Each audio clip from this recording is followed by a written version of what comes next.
కరుణామయుని దయగల పాత్ర సిలువలో సాగింది యాత్ర కరుణామయుని దయగల పాత్ర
ఏసయానికి వందనాలు.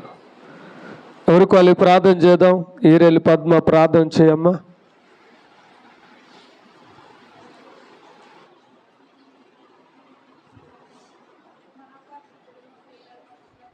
స్తోత్రం స్తోత్రం.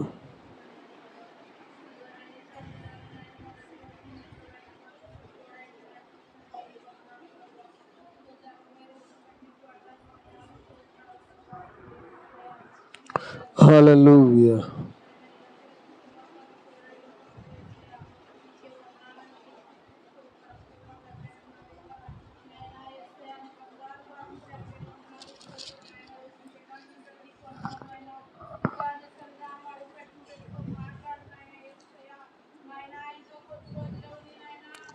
హల్లెలూయా.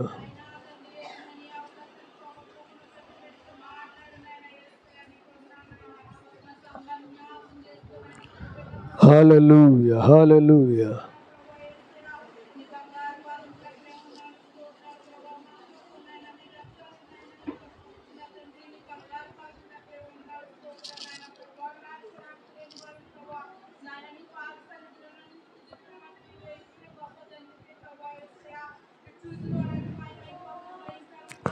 హల్లెలూయా.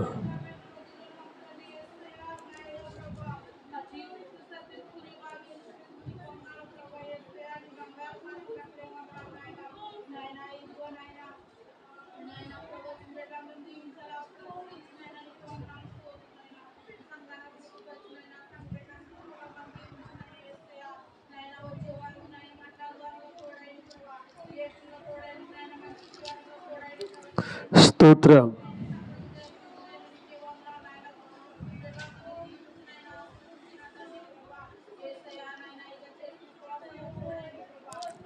హల్లెలూయా.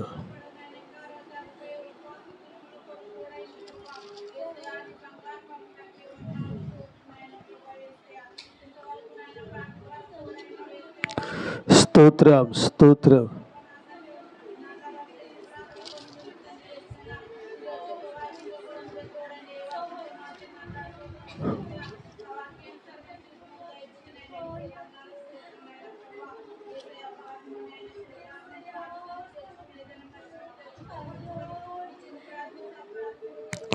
హల్లెలూయా. ఆమేన్. నూతన సరస్వతి ప్రార్థన చేయమ్మా.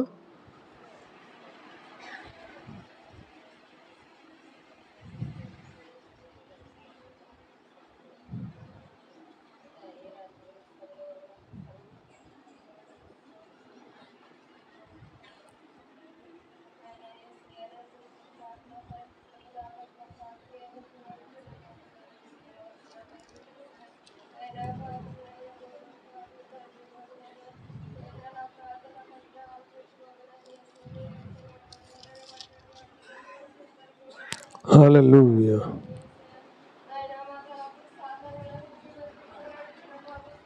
హల్లెలూయా. అందరూ ప్రార్థన చేయాలి, అందరూ ప్రార్థన చేయండి. మీరు కాలయాపన చేయడానికి ఎన్నో రోజులు లేవు.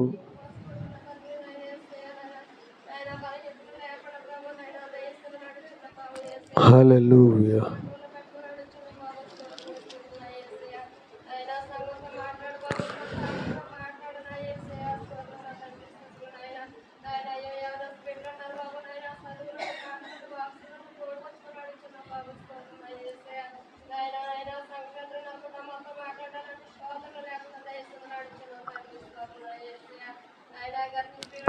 హల్లెలూయా.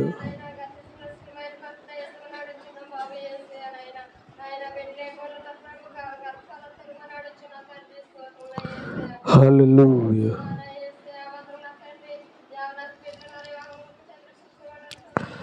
అందరూ ప్రార్థన చేయాలి, ప్రార్థన చేయాలి.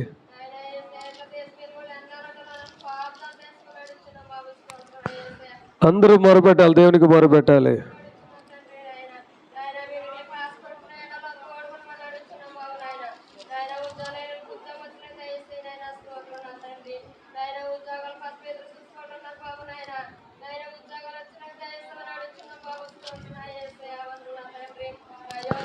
హల్లెలూయా.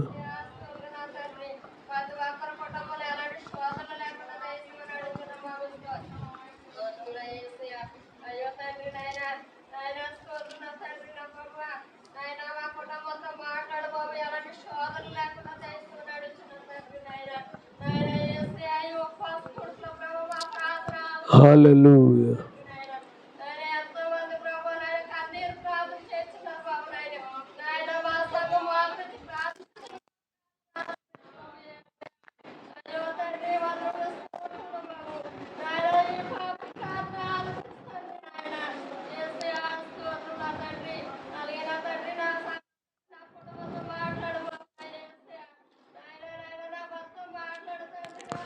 హల్లెలూయా. హల్లెలూయా.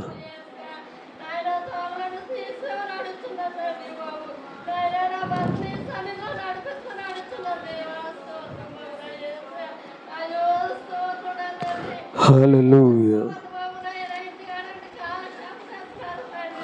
ఆవు స్తోత్రం, స్తోత్రం, స్తోత్రం.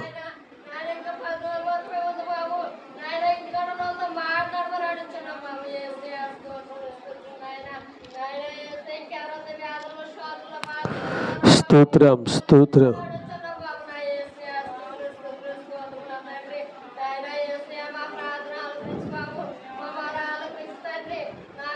హల్లెలూయా. హల్లెలూయా. స్తోత్రం, స్తోత్రం.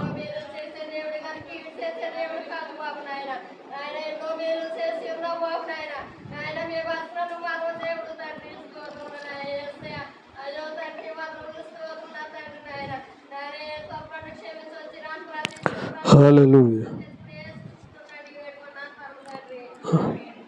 సన్ని ప్రార్థన చేయనా?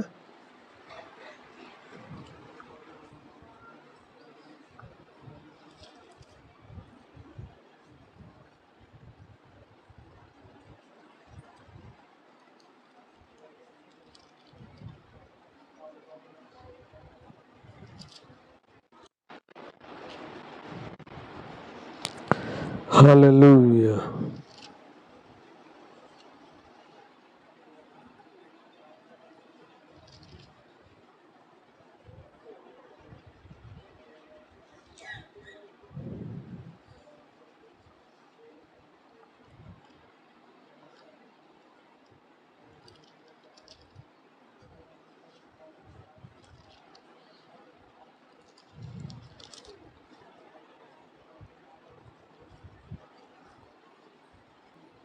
హల్లెలూయా.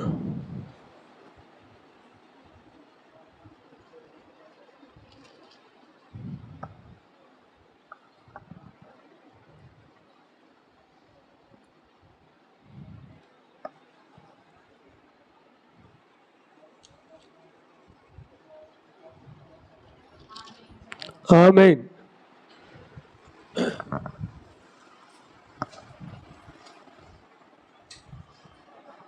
ఖాళీగా ఉంది కదమ్మా, ముందుకు జరగండి కొద్దిగా.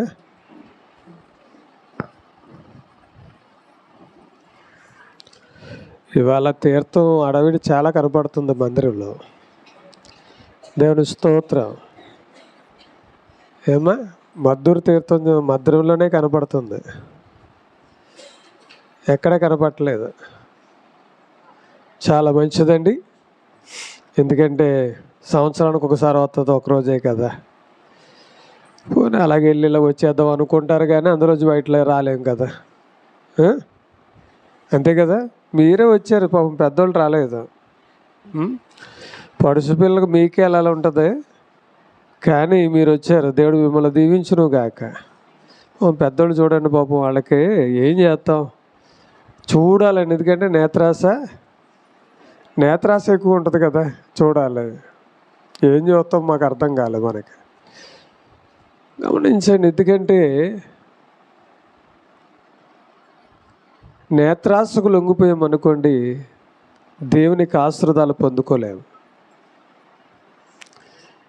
దేవుని సమయం దేవునికి ఇచ్చి ఆ తర్వాత గమనించండి, మన కార్యక్రమం మనం చేసుకుంటే తప్పకుండా మనము ఆశీర్వదింపబడతాం. దేవుని స్తోత్రం. కాబట్టి మనము దేవునికి ఇచ్చేది దేవునికి ఇవ్వాలి. సరే, మిమ్మల్ని వెళ్ళొద్దని చెప్పట్లేదు, చెయ్యాలని చెప్పట్లేదు, కానీ గమనించండి, దేవుని సమయం దేవునికి ఇవ్వండి చాలు. కాసేపు ప్రార్థనలో గడపండి, కాసేపు వాక్యం చదువుకోండి, తప్పకుండా దేవుడు మిమ్మల్ని ఆశీర్వదిస్తాడు. నేను చెప్పేది ఒకటే, ఎందుకంటే ఇంతవరకు చాలా సమయాన్ని వృధా చేసాం, ప్రార్థన చేయలేకపోయాం, వాక్యం చదవలేకపోయాం. మరి అందరూ బైబిల్ చదువుతున్నారా? అయిపోయిందా? అయిపోయిందా? దేవుని స్తోత్రం. సౌజన్య బైబిల్ ముగించింది 20 రోజుల్లో. ముందు ఎవరండి? నువ్వేలే. సరిస్మ ముగించింది 13 రోజులకి. తర్వాత రెండవదిగా ఎవరంటే పాపం రెండవ వ్యక్తిగా ఉండాలని చాలామంది ఆశించారు, కానీ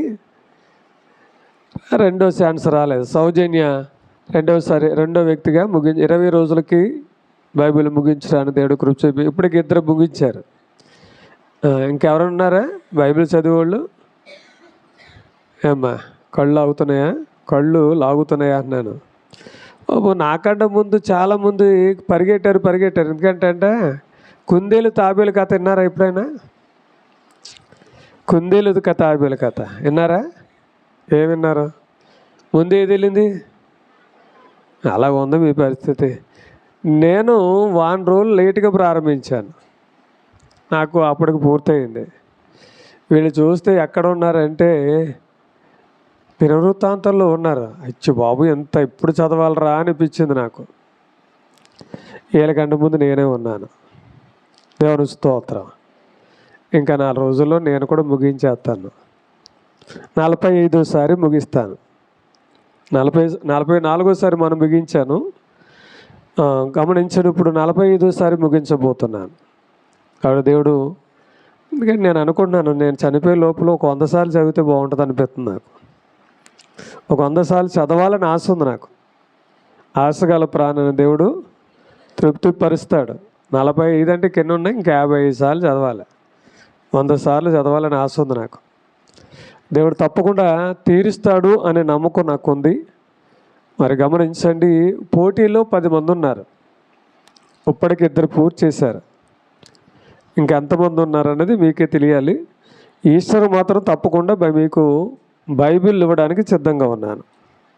ఈస్టర్ రోజునే మీకు బైబిల్ ఇస్తాను. ఎందుకంటే ఇంకా 2 రోజులు ఉంది. ఈస్టర్ దాటిన తర్వాత ఎవరికి బైబిల్ ఉన్నాను. నేను ముగించాను అన్న వాళ్ళకి నేను ఇవ్వను, ఇంకా అయిపోయింది. నాకు టార్గెట్ ఎప్పటి వరకు? ఈస్టర్ వరకే. ఆ లోపల ముగించిన వాళ్ళకే బైబిల్ ఇస్తాను. ఎప్పుడు అంతే కదమ్మా? ఎప్పుడు అంతేనా తల్లి? అంతే. రూల్ మారకూడదు కదా. రూలే కాబట్టి మారకూడదు. కాబట్టి ఈస్టర్ లోపల ముగించండి బైబిళ్ళు. గమనించండి, మీ కొరకు సిద్ధపరిచిన ఒక పరిశుద్ధ గ్రంథం ఇండెక్స్ బైబిల్ని మీరు తీసుకోండి. మామూలు బైబిల్ కాదు అమ్మా. ఇండెక్స్ బైబిల్ అంటే ఇంచుమించు ఈరోజు 600 రూపాయలు ఉంది పైనే. గమనించండి, 300 రూపాయల బైబిల్ ఇవ్వట్లేదు మీకు. మంచి బైబిళ్ళు ఇస్తున్నాం. కాబట్టి ప్రతి ఒక్కరు కూడా సిద్ధపడండి, చదవండి. ఇంకెన్ని రోజులు ఉన్నాయి?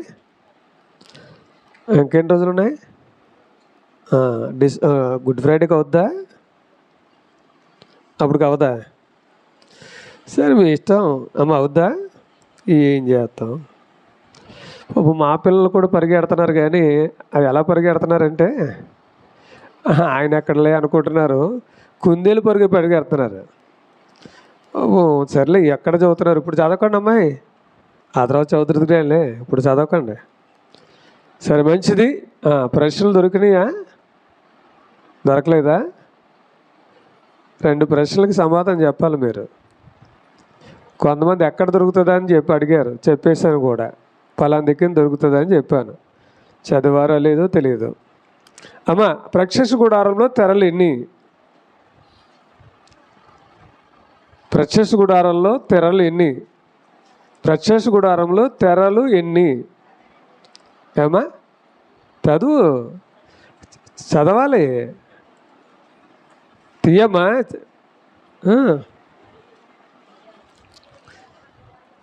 అమ్మ చదివి ఇప్పుడు దొరికింది చదవడానికి.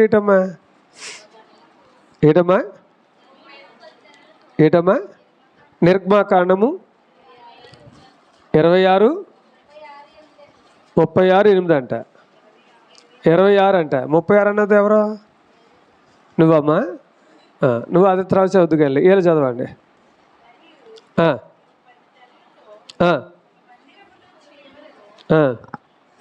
దేవుని స్తోత్రం. Very good. బాగా ఎదికేశారు. దేవుడు మిమ్మల్ని దీవించును గాక. నిజమేనమ్మా, కరెక్టే. అవును, తెరలతో మందిరం తయారు చేయమని. నేను తెరలు ఎన్ని అనగా తెర కుట్టాను. తెర్ర ఎంత ఎన్ని అని అడగలే. అంటే ప్రత్యక్ష గుడారం తెరలతోనే కట్టబడింది. అర్థమైంది కదా?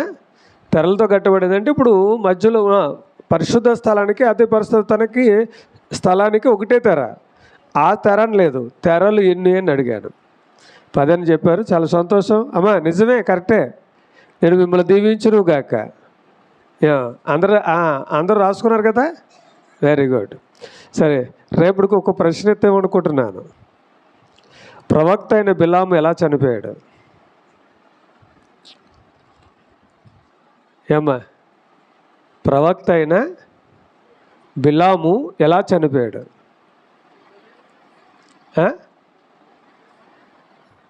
ఇటు అలా చూస్తున్నారు ఇటు. నిజం ప్రశ్న వేసాను నేను. ఏడమ్మా, రేపే వెళ్ళొద్దు, ఇవాళ మాత్రం వద్దు, రేపే చదవండి. రేపే నాకు తెలియచేయండి. ఈ నైట్కి వెళ్ళి చదవండి. బిలాము ఎలాగూ చనిపోయాడు. ఉం?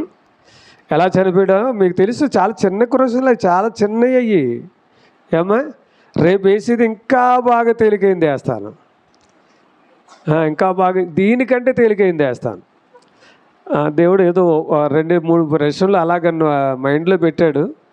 అది తెలియచేయడానికే. ఎందుకంటే బైబిల్లో నేను పండితుని కదమ్మా, మీకంటే జ్ఞానహీనుడు నేను. మీకంటే తెలివి తక్కువడు ఎవరంటే నేనే. బైబిల్లో చాలా విషయాలు తెలియదు నాకు, కానీ నేర్చుకుంటున్నాను అంతే. ఏమ్మా, దేవుడు మిమ్మల్ని దీవించును గాక. ఎవళ్ళ బైబిల్ చదువుతారా? చదువుతున్నారా? చదవరు మీరు, నాకు తెలుసు. బైబిలే నీరసం వచ్చేద్దాం. ఏం చదివేయండి, త్వరగా చదివేయండి. బైబిల్ ఇచ్చేసుకుంటారండి. ఇక్కడ కూర్చుని కూడా చదివేయండి. దేవుడు మిమ్మల్ని దీవించును గాక. కుడి వచ్చిన మీ అందరికీ నా హృదయపూర్వక వందనాలండి. మరి చాలా కాలం అయింది కదా బైబిల్ తీసుకుని చదివి చెప్పి, చాలా రోజులైంది. వాక్యలోకి వెళ్దాం. వాక్యలోకి మనం ధ్యానం చేస్తున్న భాగం ఏంటండి అయ్యా? యోవేలు రాసిన గ్రంథము 2వ అధ్యాయము 12వ. ఇప్పుడైనాను ఉపవాసం అవ్వలేదు, ఇంకా ఉపవాసం అయిందా? ఇంకా అవ్వలేదు. ఇప్పుడు కన్నీరు దుఃఖించడం అనేది ఈ సంవత్సరానికి ఆఫ్ చేసేద్దాంలే. ఈ ఉపవాసం అయినా పూర్తిగా అవుద్దులేదో తెలీదు. ఎక్కడున్నాం ఉపవాసంలో ఎక్కడున్నాం?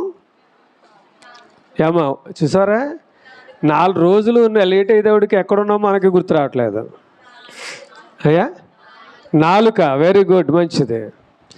అంటే మొట్టమొదటి మన ఉపవాసం చేస్తున్నాం. దేవుడు ఉపవాస ప్రార్థన దేవుడు వినాలంటే మన పాపాలు ఒప్పుకోవాలి. ఉపవాస ప్రార్థన దేవుడు వినాలంటే విడిచిపెట్టవలసినవి విడిచిపెట్టాలి. ఉపవాస ప్రార్థన దేవుడు వినాలంటే కడుక్కోవాలి. ఏం కడుక్కోవాలి? తలంటుకోవాలి, నీ ముఖము కడుక్కోవాలి. అంటే నువ్వు ఉపవాస ప్రార్థన చేయడమే సరిపోలేదు, కానీ ఇవి నీ చేస్తూ ఉండాలి. ఏం కడుక్కోవాలి? నీ కళ్ళు కడుక్కోవాలి, కంటిలో ఉన్న పాపాన్ని తీసేసుకోవాలి. రెండోది, నీ ముక్కుని కడుక్కోవాలి. అంటే ముక్కు ద్వారా కలిగే పాపాన్ని కూడా మనం ఏం చేయాలి? ముక్కు ద్వారా ఏం చెప్పుకున్నాం? వాసన కదా. వాసన ద్వారా యాసావు ఏం పోగొట్టుకున్నాడు? జ్యేష్ఠత్వాన్ని పోగొట్టుకున్నాడు. తర్వాత నోటిని కడుక్కోవాలి.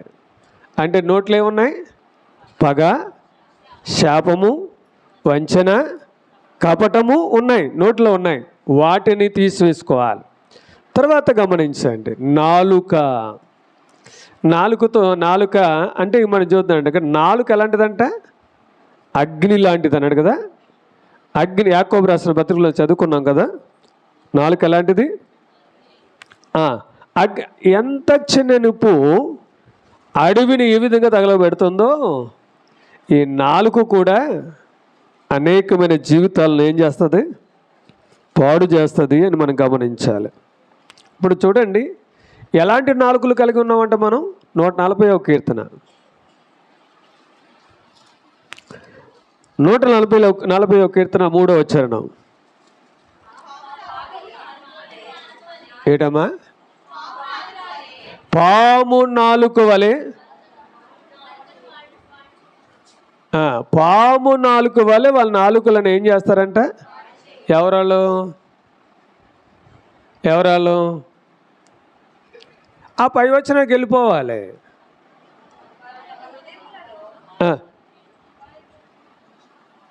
అమ్మా, ఎన్నో కీర్తన చదువుతున్నారు? 140వ కీర్తనలు మొదటి నుంచి చదవండి. ఇప్పుడు ఏమన్నాడు? దుష్టుని చేతుల్లోంచి. ఇప్పుడు పాము నాలుక ఎవరిది? దుష్టుడిది. అర్థమైందా? అంటే ఇప్పుడు పాము నాలుక అన్నాడు కదా. పాముకి ఎన్ని నాలుకలు ఉంటాయండి? 3 ఉంటాయా 4 ఉంటాయా? 2 నాలుకలు. అంటే గమనించండి, మనిషి యొక్క మాదంటే గమనించండి, 2 నాలుకల ధోరణి ఇవాళ మనుషులు కలిగి ఉన్నారు. మీ దగ్గర ఒక మాట, నా దగ్గర ఒక మాట. చూడండి, ఒకళ్ళ దగ్గర ఒకలాగా మాట్లాడతారు, మరొక దగ్గర మరొకలాగా మాట్లాడతారు. అంటే ఇప్పుడు గమనించండి, ఇవాళ మనుషుడు ఎలాగున్నాడంటే ఏ ఎండకి ఆ గొడుగు పడుతున్నాడు అంతే. ఏ ఎండక గొడుగే పడుతున్నాడు. ఎందుకంటే అతడు తన యొక్క స్వార్థాన్ని ఉపయోగించుకుంటూ ఇవాళ గమనించండి, అనేకమైన జీవితాలను కుటుంబాలను పాడు చేయడానికి తన నాలుకను ఉపయోగిస్తున్నాడు. వాళ్ళ నాలుక ఎలాంటిదంట? పాము నాలుక అంటారు. పాము నాలుక అంటే అర్థం ఏంటి? రెండు నాలుకల ద్వారా కలిగి వాళ్ళు జీవిస్తున్నట్టుగా మనం చూస్తున్నాం. ఇక్కడ ఒక మాట, అక్కడ ఒక మాటగా మనం చూస్తున్నాం. ఇంకా ఎటువంటి నాలుక అంట? 120 కీర్తన 2-3 చరణాలు చూద్దాం. 120 చూడండి. అబద్ధములాడు పదం నుండి మోసకరమైన నాలుక. ఇందాకే నాలుక చెప్పుకున్నాం, పాము నాలుక. ఉపదేయ నాలుక అంట మోసకరమైన నాలుక. అర్థమవుతుందా? నాలుకల గురించి మనం చెప్పుకుంటున్నాం. ఒకటి పాము నాలుక అంటే అక్కడో మాట ఇక్కడో మాట. ఇప్పుడు ఏ మాట? ఇదేంటి? మోసం చేసే నాలుక, మోసకరమైన మాటలు. వాళ్ళ మాటలు ఎలాగుంటాయి తెలుసా? పైకి తీయగానే ఉంటాయి. చాలా నమ్మించే మాటలు మాట్లాడతారు. కానీ అది ఆ మాటలు మనం విన్నామంటే మన జీవితాలు ఏం చేసుకుంటాం? నాశనం చేసుకుంటాం. గమనించండి, వాళ్ళ మాటలు ఎలా ఉంటాయంటే సామెతలోకి వెళ్తూ ఉంటాయి. ఎలా ఉంటాయి? తేనె కంటే తీయగా ఉంటాయంట. మోసం చేసేవాడి యొక్క మాటలు ఎలాగుంటాయంటే తేనె కంటే తీయగా ఉంటాయి. ఆ మాటల్లో పడిపోతారు అన్నమాట. సర్పం మాటల్లో ఎవరు పడిపోయారు? అవ్వమ్మ పడిపోయింది. అంటే ఆ మాటలు ఎలాగున్నాయన్నమాట? తీయగా ఉన్నాయి. కాబట్టే ఆ మాటలో పడిపోయింది, దేవునికి దూరం అయిపోయింది. వాళ్ళు వింటున్నారా దేనికి బిడ్డలారా? ఇప్పుడు గమనించండి, సంసోను దెలీలా మాటలో పడిపోయాడు. దెలీలా మాటలు ఎలా కనబడుతున్నాయి? ప్రేమతో కూడిన మాటలుగా కనబడుతున్నాయి. ఆమె మాటలు తేనె కంటే తీయగా ఉన్నాయి. కాబట్టి ఇప్పుడు దెలీలా మాటల్లో పడిపోయాడు. ఏమయ్యాడు? కళ్ళు పీకించుకున్నాడు. ఫిలిష్తీయులతో పాటు చనిపోయాడు. ఎంత భయంకరమైన పరిస్థితులు చూడండి. దెలీలా అంటుంది, నువ్వు నన్ను ప్రేమించావా? ప్రేమిస్తే నీ బలం ఎక్కడుందో నాకు చెప్పు. ప్రేమిస్తే బలం ఎక్కడుందో చెప్పాలా? ఇది నిజమైన ప్రేమనా? వెనకాల గమనించండి, ఆ మాటల యొక్క రహస్యం ఏంటంటే ఫిలిష్తీయులు వచ్చి అంటారు, మేము ఒక్కొక్కరు ఏమిస్తాం మీకు? 1000 రూపాయలు ఇస్తాం, అవి తీసుకో. అంటే ఇప్పుడు ఒక 100 మంది ఉన్నారనుకుని ఎంత వస్తుంది? ఒక 100 మంది ఉంటే ఎంత వస్తుందమ్మా? దేవుని స్తోత్రం. ఒక 100 మంది ఉంటే 1000 రూపాయలు చెప్పిన ఎంత వస్తుందమ్మా? 1000 మంది ఉంటే దేవుని స్తోత్రం. ఏం చేస్తాం? లెక్కలు అంతవరకు పాస్ట్ పాపం మనకి. అలా చూస్తున్నాం ఏంటి? 1000 మంది ఉంటే ఎంతమంది ఎంత వస్తుందమ్మా? 1000 రూపాయలు చెప్పిన ఒక 2 3 లెక్క ఏంటండి సరిపోద్ది. ఎందుకులే, అప్పుడు పండగ వాక్యం అయిపోద్ది. గమనించండి, అక్కడ ఉన్న వాళ్ళు అందరూ అంటున్నారు, గమనించండి, నీకు అతని యొక్క బలం ఎక్కడుందో చెప్పిస్తే నీకు ఇంత డబ్బు. ఇప్పుడు గమనించండి, ఇప్పుడు దెలీలా మాటల్లో ఎంత ప్రేమ ఉందంటారు? దెలీలా మాటల్లో ఎంత ప్రేమ ఉందంటారు? ప్రేమ ఉండి మాట్లాడుతుందా? ఫిలిష్తీయులు చూపించిన ఆ డబ్బు యొక్క మాటలు మాట్లాడుతుందా? సంసోన్ని ప్రేమించినట్టే నటిస్తుంది కానీ ప్రేమించలేదు. దేని వైపు చూస్తుందంటే ఫిలిష్తీయులు ఇచ్చే డబ్బు వైపు చూస్తుంది కానీ సంసోను యొక్క వంక చూడట్లేదు. ఇప్పుడు ఏదో విధంగా అతని బలాన్ని బయటికి లాగాలి. లాలన చేస్తుంది, బుజ్జగిస్తుంది, ప్రేమతో మాట్లాడుతుంది. ఏదో విధంగా అతని బలాన్ని బయటికి లాగాలి. ఎంత తీగా మాట్లాడుతుందో. వాళ్ళు వింటున్నారా? మనం పాడు చేసేవాళ్ళు, మనం భ్రష్టత్వంలోనికి నెట్టేసి వాళ్ళ మాటలు అలాగే ఉంటాయి.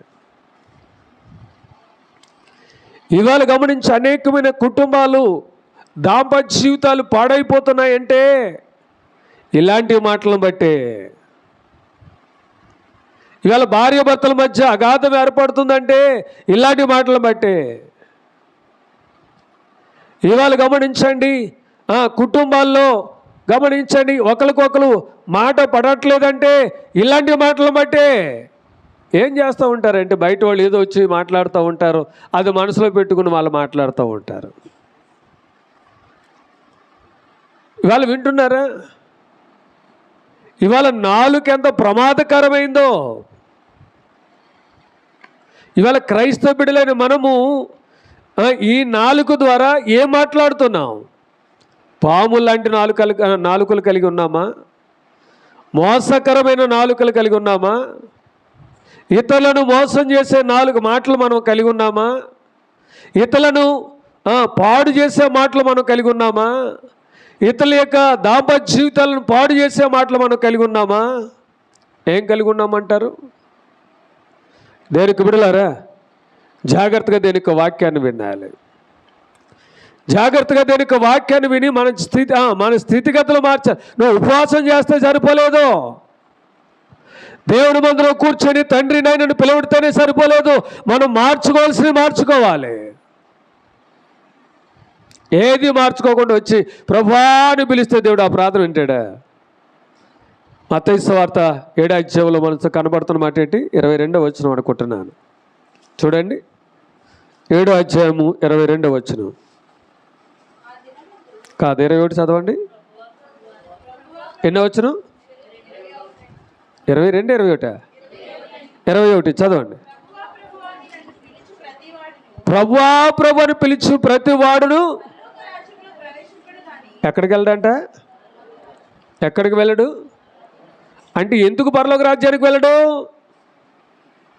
వాళ్ళు రోజు ప్రార్థన చేయట్లేదా? మొరపెట్టట్లేదా? 2 చేతులు పైకెత్తి ప్రార్థన చేయట్లేదా? చేస్తున్నారు. ఎందుకు వెళ్ళట్లేదంటే వారు మార్చుకోకుండా లోన భయంకరమైన ఆలోచనలను పెట్టేసుకుని ఇప్పుడు దేవుని మందిరంలో ప్రభాని పిలిస్తే దేవుడు ఆ ప్రార్థన వింటాడా? వినడు. ఎందుకంటే ఆయన హృదయ రహస్యాలు ఎరిగిన దేవుడు.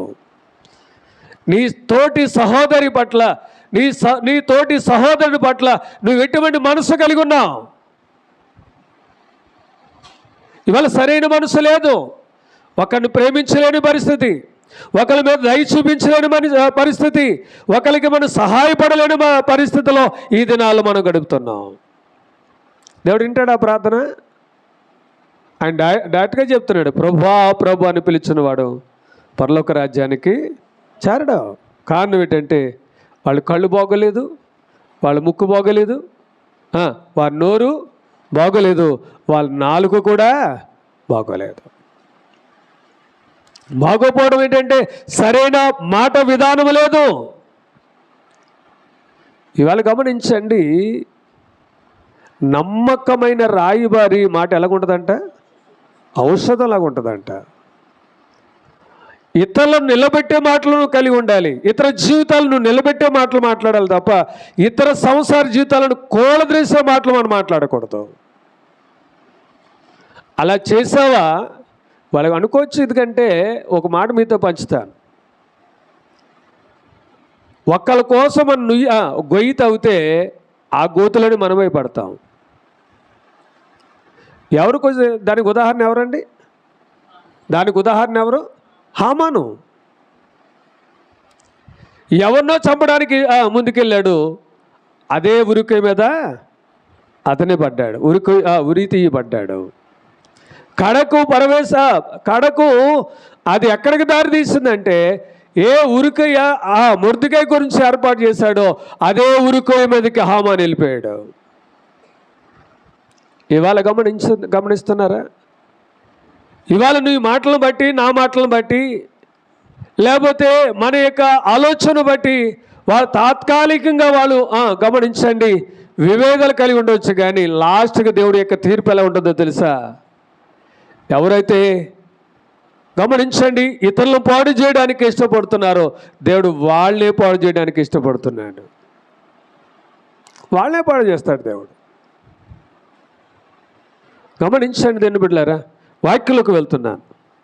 దేనికి వాక్యంలోకి వెళ్ళండి, చూడండి. దేనికి వాక్యంలోంచి ఇర్మీయా రాసిన గ్రంథము 9వ అధ్యాయము 5వ వచనం.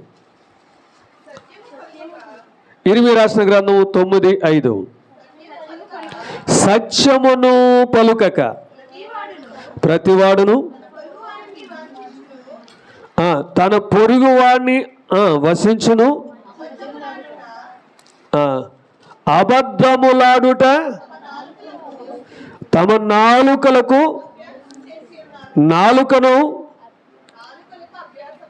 నాలుకలకు అభ్యాసము చేసి ఉన్నారు. ఏ నాలుక అండి ఇది? ఇదే నాలుక, అబద్ధము లాడే నాలుక. వింటున్నారా దేనికి బిడ్డలారా?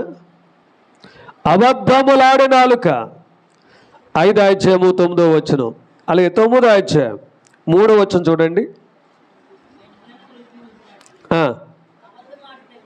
అబద్ధమాడుటకే వారు తమ నాలుకను వంచుదురు. ఏం చేస్తున్నారంట? అబద్ధమాడడానికి నాలుకను వారు సాధన చేసుకున్నారంట. ఇందాకే నాలుక పాము నాలుక, ఇందాకే నాలుక మోసం చేసే నాలుక, ఇప్పుడు ఏ నాలుక? అబద్ధమాడే నాలుక. ఇప్పుడు పరలోక రాజ్యంలో చేరిన వాళ్ళు ఎవరండి? ఆ జాబితాలో ఒకరు ఉన్నారు. ఎవరండి? అబద్ధికులు పరలోక రాజ్యానికి వెళ్ళరంట. అబద్ధం అనేది చాలా తేలిగ్గా ఆడతామండి మనం. నా మట్టుకు నేను, మీ మట్టుకు మీరు కూడా.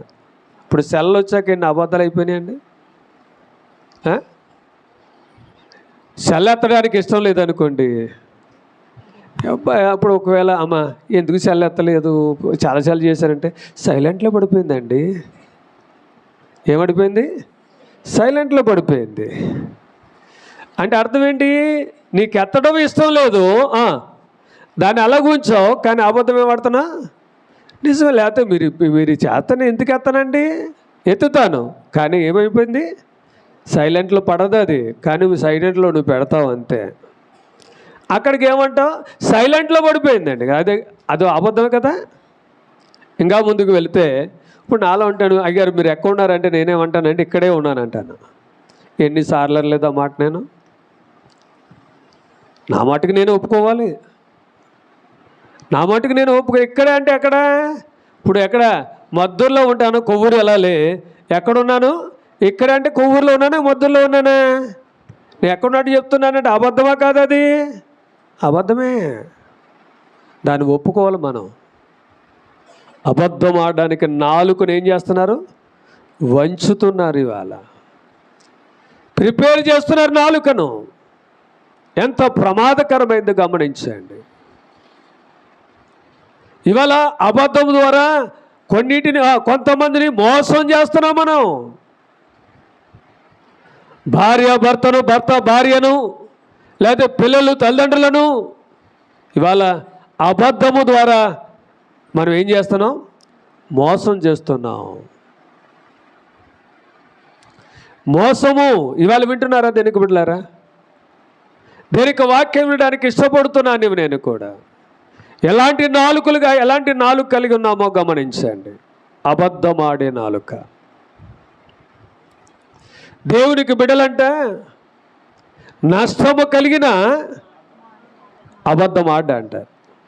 అందుకని యేసు ప్రభువారు అన్నారు, నీ మాట అవునంటే అవును, కాదంటే కాదుగా ఉండాలి తప్ప అబద్ధం అనేది నీ నోట నుంచి రాకుండా చూసుకోమన్నాడు. అబద్ధము ఎంత తేలికైందో అంత ప్రమాదకరమైంది. ఒక తోటను సాధన చేసుకోవడానికి 2 సాక్షులు ఎన్నుకోవాల్సి వచ్చింది. ఎలాంటి సాక్షులు అంటే అబద్ధమాడే సాక్షులు. ఇప్పుడు వాళ్ళు కొంత ద్రవ్యం ఇస్తే, కొంత డబ్బు ఇస్తే వాళ్ళు ఏం చేస్తారు? ఎలాంటిదని అబద్ధం ఆడతారు. ఇవాళ గమనించండి, ఇవాళ నువ్వు అబద్ధమాడమే కాదు, అబద్ధమాడడానికి కొంతమంది నువ్వేం చేస్తున్నావు, ప్రిపేర్ చేస్తున్నావు. ఇప్పుడు ఏం చేయాలి? ఇప్పుడు నేను ఎక్కడో ఉన్నాను. ఎక్కడ ఉన్నానంటే ఇక్కడే ఉన్నాను చెప్పాను కదా.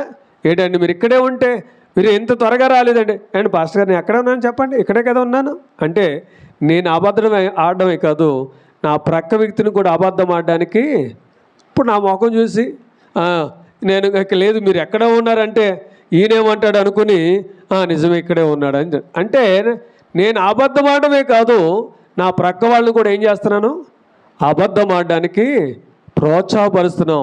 అంటే నేను నరకానికి పోవడమే కాదు, నా ప్రక్క వ్యక్తిని కూడా నరకానికి పోవడానికి మార్గాన్ని చూపిస్తున్నాం. అంటే నాలుక ఎంత ప్రమాదకరమైందో ఆలోచించండి.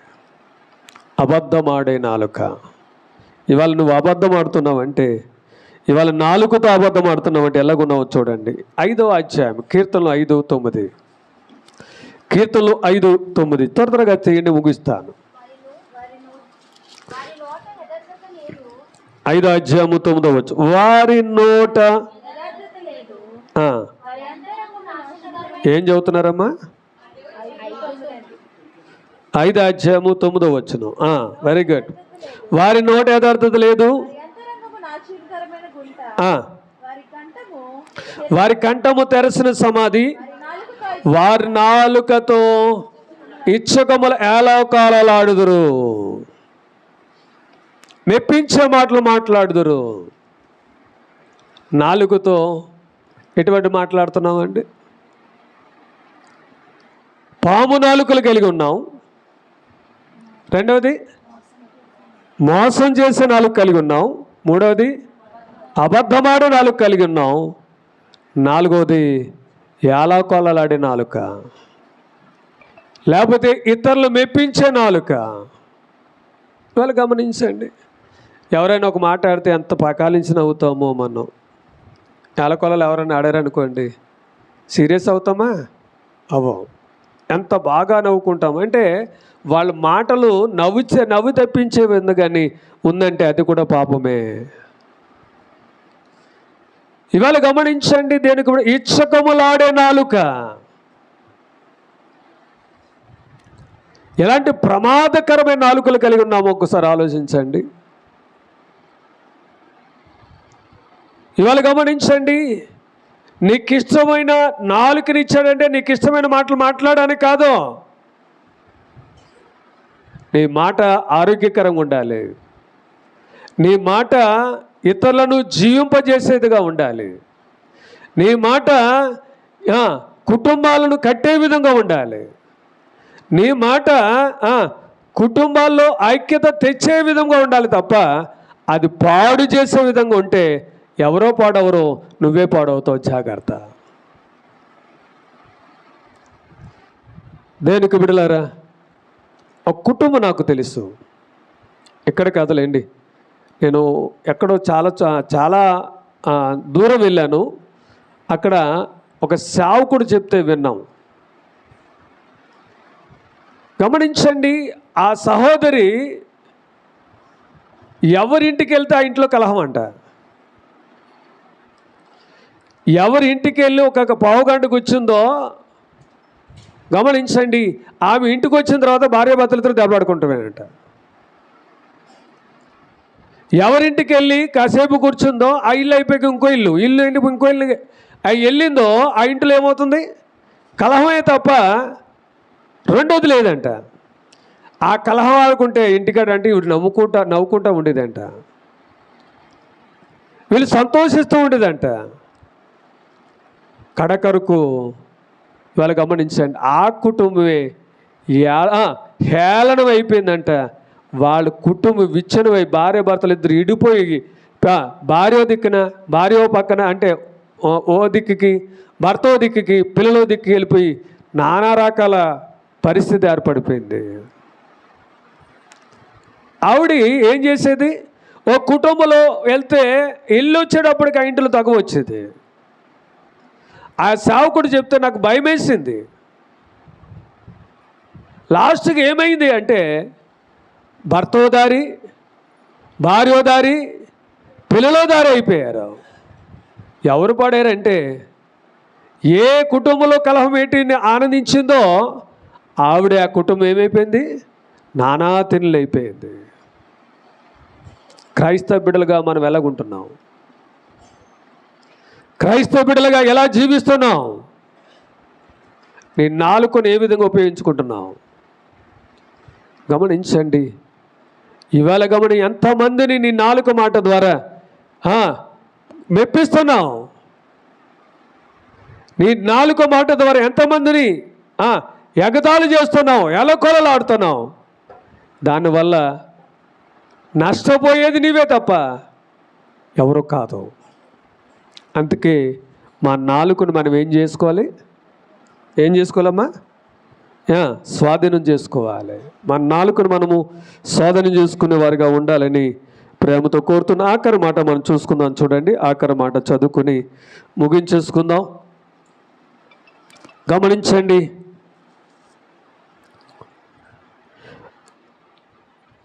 కీర్తన గ్రంథము 12వ కీర్తన. ఇక్కడితో నాలుకను ముగించుకుందాం. 3వ చరణం చూద్దాం. ఇప్పుడు యెహోవా ఇచ్చకములాడు పెదవులంటేనే బెంకములాడు నాలుకలన్నిటిని కోసివేయను. ఆఖరి వచనాన్ని చూపిస్తే చాలా ఉన్నాయి నాలుగు గురించి. ఇంచుమించు లేదంటే ఒక 60-70 రెఫరెన్స్లు ఉన్నాయి చెప్పుకోవడం బైబిల్లో. ఇక్కడితో దీన్ని ముగిస్తాను. దేవుని చిత్తం అయితే మళ్ళీ ఎప్పుడైనా దొరికితే ఎక్కడికి వెళ్తాను? చెవుల దగ్గరికి వెళ్తాను. చెవుల గురించి మాట్లాడదాం. ఆ తర్వాత చేతుల గురించి మాట్లాడదాం. తర్వాత కాళ్ళు గురించి మాట్లాడుకోదాం. అంటే అందుకంటాడు కదా, మనిషి ఎలాగున్నాడంట? నిలువెల్ల విషం. నిలువెల్ల విషం. ఇప్పుడు చూడండి, గేదె నడిచినా, ఆవు నడిచినా, ఎద్దు నడిచినా, మేక నడిచినా, గాడిద నడిచినా ఆ స్థలంలో మొక్క మొలుస్తుంది. మనిషి నడిచే స్థలంలో మొక్కను మొలుతుందండి. అంటే ఏమి పాము కంటే విషయం కలిగినవాడు ఎవరండి? మనిషే.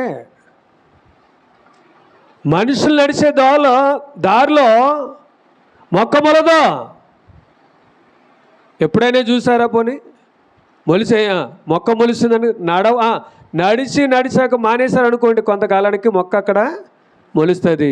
అలా నడుస్తుంటే ఏమైపోద్ది? అక్కడ బాట ఏర్పడుతుంది తప్ప ఏ మొక్క. అంటే మనిషి ఎంత విషమో చూడండి. అతను చూపే కాదు, అతను వాసనే కాదు, అతని మాటే కాదు, అతని నాలుకే కాదు, అతని యొక్క ఆలోచన విధానమే కాదు, నిల్లువెల్లా ఏం కలిగి ఉన్నాడు అంటే ఆ జీవితం మారాలి. ఆ జీవితం మారి మనము ఉపవాసం ఉండి ప్రార్థన చేస్తే వెంటనే అంటాడు, ఏ నా కుమారుడా, ఏ నా కుమార్తె అనడానికి అవకాశం ఉంది. మనకున్న అవస్థలన్నీ తీరుస్తాడు, మనకున్న ఇబ్బందులను తీరుస్తాడు. ఒకవేళ మనం మార్చుకోకపోతే ఆయన చేసిన పని ఏంటండి? ఏం చేస్తున్నాడు? నాలుకనికి మాట్లాడడానికి అవకాశం లేకుండా కోసి వేస్తాడంట. ఆయన కోపంతో అన్నాడన్నమాట, లేకపోతే సంతోషంతో అన్నాడన్నమాట. నాలుగు కోసేస్తాను అన్నమాట కోపంతోనా, లేకపోతే మామూలుగా మాట్లాడుతున్నాడా? కోపమే. ఆయన నాలుగు కోసేస్తాను అన్నాడంటే అర్థం ఏంటి? ఇంకా మన బ్రతుకులు మార్చుకోలేని స్థితిలో ఉన్నాం కాబట్టి, మన మాటను మార్చుకోలేని స్థితిలో ఉన్నాం కాబట్టి ఆయన లాస్ట్గా అన్న మాట ఏమంటున్నాడు? ఆయన ఏమన్నాడు? నువ్వు నాలుకను మార్చుకోకపోతే ఆ నాలుకను కోసేస్తాను జాగ్రత్త అన్నాడు. అప్పుడైనా భయం వస్తుందేమని, అప్పుడైనా భయపడతామేమని మన నాలుకను వంచుకొని గమనించండి. మనకిష్టమైన మాటలు మాట్లాడకుండా, ఒకవేళ మాట్లాడుతున్నప్పుడు దేవుడు వింటున్నాడు, దేవుడు చూస్తున్నాడు అనే ఆలోచనతో నువ్వు మాట్లాడితే దేవుడు తప్పకుండా నిన్ను ఆశీర్వదిస్తాడు. ఏంలే మాట్లాడితే ఏం పోయిందిలే అనుకుంటే రేపొద్దు నష్టపోయేది ఎవరో కాదు, నువ్వే. ఇతరులను నష్టపరచాలని నువ్వు చూస్తున్నావా? ఇతరులను నష్టపరిచేది ఎలా ఉంటుందో తెలియదు, కానీ ఆఖరికి నష్టపోయేది ఎవరో కాదు, నువ్వే, నేనే. ఇతరులు పాడు చేయాలని చూస్తున్నావా? నేను చూస్తున్నానా? మనం చూస్తున్నా? ఎవరైనా చూస్తున్నారా? పాడైపోయేది ఎవరో కాదో, ఎవరైతే పాడు చేయాలని చూస్తున్నారో వాళ్ళే పాడైపోతారు. అది వాక్యం చెప్తున్న సత్యం. అది వాక్యం చెప్తున్న సత్యము. కాబట్టి ఇవాళ ఉపవాస దినాలు పాటిస్తున్నాం మనము. 45 రోజులు ఉపవాస దినాలు పాటిస్తున్నాం మనము. ఉపవాసం చేస్తున్నప్పుడు మన పాపాలు ఒప్పుకోవడమే కాదు, విడిచిపెట్టడమే కాదు, కడుక్కోవాలి. కంటిని కడుక్కోవాలి, ముక్కుని కడుక్కోవాలి, నోటిని కడుక్కోవాలి, నాలుకను కడుక్కోవాలి. ఇలా కడుక్కుని ప్రభువాని పిలువు, నీ ప్రక్కనే ఉంటాడు ఆయన. ప్రభువాని పిలువు, ఆయన నీ ప్రక్కనే ఉండి నీకు సహాయము చేస్తాడు ఆయన. ఇవాళ గమనించండి, ఏమీ లేకుండా ప్రభువా నా ప్రార్థన వినంటే దేవుడు ప్రార్థన వినేవాడు మాత్రము కాదు. నువ్వు ఎంత అన్నగాడు కదా, ఆయన ఏమన్నాడు, మీరు బహుగా ప్రార్థించినను నేను వినను అన్నాడు. అంతే అవునా? మీరు బహుగా ప్రార్థించినను నేను వినను. కారణం ఏంటి? నీ చూపు బాగలేదు. ఆనందరాజు నీ ప్రార్థన వినను అన్నాడు. ఎందుకంటే నీ చూపు బాగలేదు, నీ ముక్కు బాగలేదు, నువ్వు నోరు బాగలేదు, నీ నాలుక బాగలేదు, నీ చెవులు బాగలేదు, నీ చేతులు బాగలేదు, నీ కాళ్ళు బాగలేదు. కాబట్టి నువ్వు చేసిన ప్రార్థన నేను వినను అని నాతో అంటే నేను సిగ్గుపడాలా, సంతోషించాలా? 52 రోజులు ఉపవాసం చేస్తున్నాను నేను. దేవుడు నా ప్రార్థన వినలేదు అంటే ఏం చేయాలి? నేను ఎంత సిగ్గుపడాలి? నేను 40 రోజులు నా శరీరాన్ని ఆయాసపరుచుకున్నాను. 52 రోజులు నా శరీరాన్ని ఆయాసపరుచుకున్నాను. గమనించండి, ఏమీ తినకుండా అలాగే ఉండి ప్రభువాని పిలుస్తుంటే ఆయన ఒక మాట కూడా సమాధానం ఇవ్వకపోతే రేపొద్దున నా పరిస్థితి ఏంటి? అలాగే మీరు కూడా అనుకోవాలి కదా. ఇవాళకి ఎన్ని రోజులండి? 35 రోజుల నుంచి దేవుని మందిరానికి వస్తున్నాం. దేవుడు ఆ ప్రార్థన వింటలేదు అంటే, జవాబు రాలేదంటే సిగ్గుపడాలంటారా, సంతోషించాలంటారా? ఎందుకు దేవుడు ప్రార్థన అన్నాడు కదా, విననేరకయుండునట్లు ఆయన చెవిటోడికి మాత్రము కాదు. రేపొద్దున అయ్యే మాటలు వస్తాయి మనకి. గమనించండి, ఆయన చెవిటివాడు కాదు, నీకు తలంపు పుట్టక మునిపై ఆయన ఎరిగి ఉన్న దేవుడు. కాబట్టి ఈ రాత్రి మనం మార్చుకుందామా? ప్రభు సందులో ఉందామా? ప్రభువాన్ని పిలిస్తే చాలు, ఆయన నీ పక్కనే ఉండి నీకు సహాయం చేయడానికి ఇష్టపడుతున్నాడు. దేవుడు ఈ మాటలు దీవించును గాక. ప్రార్థన చేసుకుందాం. మహాపరిశుద్ధుడా పరమ తండ్రి, నీకెన్నో వందనాలు. నీ వాక్యం ద్వారా నాతో మాట్లాడిన విధానం బట్టి నీకెన్నో. 52 రోజులు ఉపవాస దీక్ష ప్రారంభించానంటే నా నాలుక నా స్వాధీనంలో లేనప్పుడు ఆ ప్రార్థన వినే దేవుడు కాదు నాయన. నేను ఇగో 52 రోజులు నా శరీరాన్ని ఆయాసపరుచుకుంటున్నాను అయ్యా. ఏమి తినకుండా నేర్చిస్తున్నానంటే అయ్యా, నీ శక్తి నేను పొందుకోలేకపోతున్నానంటే నా నాలుకలోంచి వచ్చే మాట సరిగ్గా లేదేమో. ఒకవేళ నా నాలుక నా నాదంలో పెట్టుకోవడానికి నేనే కాదు, నా బిడ్డలు బాబు. ఇవాళ మేము ఉపవాస ప్రార్థనలో, ఉపవాస కూటాల్లో పాల్గొంటున్నామంటే అయ్యా నువ్వు ప్రార్థన వినేవారుగా ఉండాలి అంటే మా స్థితిగతులు మేము మార్చుకుని కొరకు జీవించే బాధ్యత ఇచ్చేయండి నాయన. ఇతరులు పాడు చేసే మనసు కానీ, ఇతరులను లేకపోతే కించపరిచే మాటలు కానీ, ఇతరులను అవమానపరిచే మాటలు కానీ మా నోట నుంచి రాకుండా అయ్యా మా నాలుకను మేము స్వాధీనం చేసుకుంటాం. ఇతరులకు ఆరోగ్యమైన మాటలు మాట్లాడడానికి తగిన కృప అనుగ్రహించండి. ఇంకా 3 అవయవాలు ఉన్నాయి నాయన, అవి కూడా మాట్లాడుకునే అవకాశం నాకు దయచేయండి. క్లుప్తంగా దాన్ని ముగించుకునే బాధ్యత దయచేయండి ఆయన.